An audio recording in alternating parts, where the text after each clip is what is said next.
cuchillo en mano, KZ Castor o Castor, no sé cómo se diga. Tengo ganas de abrirlo una porque por ningún lado, según yo compré la edición que tiene el grave aumentado, pero en ningún lado dice, y soy algo suelto, entonces tengo ganas de ver qué tal. Aparte quiero ver si ahora sí trae las instrucciones de cómo se usan los switches, porque en el Krilla no lo trae, tú lo tienes que investigar por tu cuenta y en su página y todo eso. Entonces, a ver, caseta, a ver si ahora sí pusiste un instructivo. Venga. Mm. Ah, están bonitos. Mira, más bien miren. Están más bonitos de lo que esperaba. Digo, nunca nos sorprende Caseta con sus presentaciones, la verdad.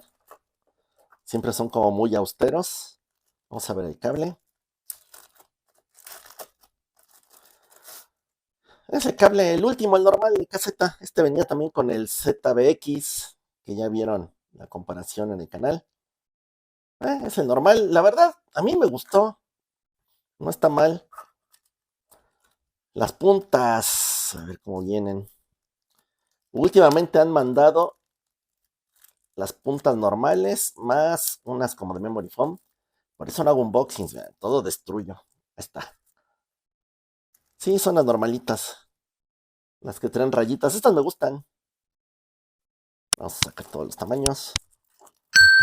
Ah, trae chica, mediana y grande. Ya las vi aquí. Yo normalmente uso la grande. Ya si vamos a ver el IM. Ah, esto era lo que sonaba. No sé cómo le llamen a esto. Yo le digo el cosito. La cosa está de... Para los switches, precisamente. Creo que trae las de Memory Foam. Sí, no, sí, ya me las sé. Caseta siempre empaca igual.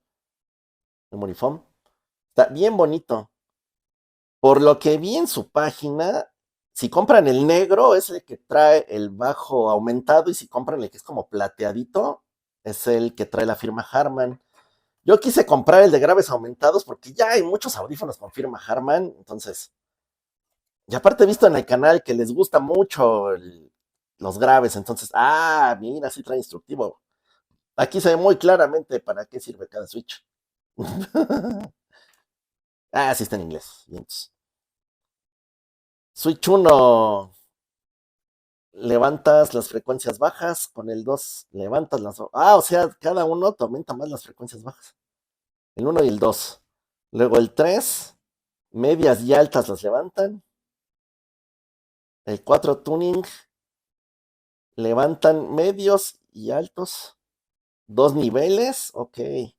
Y todos hacia arriba, todo sube. O sea que para tenerlo con el grave extendido, me imagino que serán los dos primeros. Y ya si te gusta una firma más de medios y altos, vas con estos. Mira, no está mal. Perfecto, caseta. Ahora sí pusiste el instructivo. Eso me gusta mucho. Bueno, pues voy a hacer las pruebas. ¿Y qué lo vamos a aventar contra el caseta Krilla? Que de hecho por ahí ya fue el primero. Están bien bonitos, la verdad. Más bonitos de lo que esperaba. Dice Castor, pero la verdad es que pues, si van caminando en la calle, se ve como una tipografía muy elegante y ni se entiende qué dice. Entonces está muy bonito. Están los switches. Bueno, próximamente la review y ya les diré si vale la pena o no. Yo lo compré por 15, no, yo lo compré por $12. Ahorita me parece que está en 15. Está muy económico. Ya les diré si vale la pena o no. Muchas gracias y sigan viendo los videos del batallón. Denle like. Adiós. El batallón.